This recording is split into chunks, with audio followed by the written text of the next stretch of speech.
cette 7e session. Sur la foi chrétienne et la franc-maçonnerie aux fidèles de l'Église catholique en Côte d'Ivoire. Chers fils, chères filles, à vous, grâce et paix de la part de Dieu notre Père et du Seigneur Jésus-Christ. De nos jours, la problématique des mouvements ésotériques est une question théologique et pastorale qui préoccupe au plus haut niveau l'Église en Côte d'Ivoire.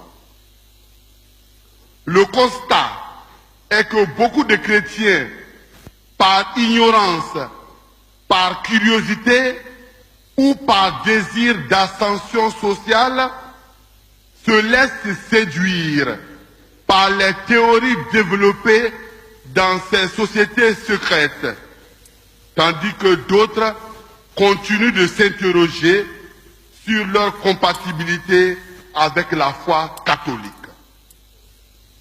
Parmi ces mouvements ésotériques, la franc-maçonnerie mérite qu'on y apporte un éclairage en raison des amalgames qui sont véhiculés en ce qui concerne sa compatibilité avec la foi catholique.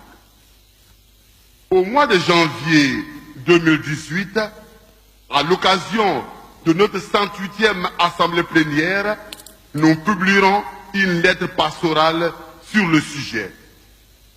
Avant cette échéance, nous, vos archevêques et évêques de Côte d'Ivoire, fidèles à notre mission de promotion et de protection de la doctrine et des mœurs conformes à la foi, voudrions déjà, à travers ce message, informer et former l'ensemble des chrétiens.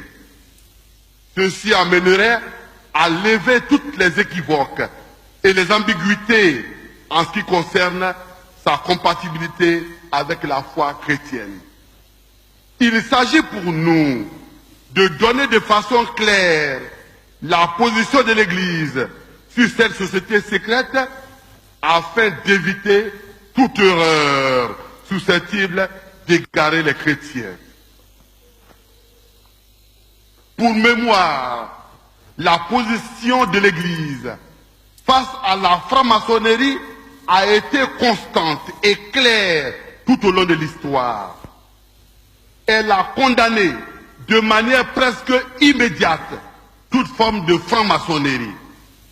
Et aujourd'hui encore, le jugement de l'Église sur les associations maçonniques demeure inchangé, parce que leurs principes ont toujours été considérés comme inconciliables avec la doctrine de l'Église.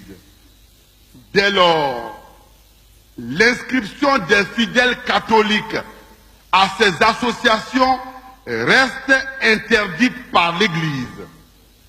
En conséquence, comme le stipule la Congrégation pour la doctrine de la foi du 26 novembre 1983, les fidèles qui appartiennent aux associations maçonniques sont en état de péché grave.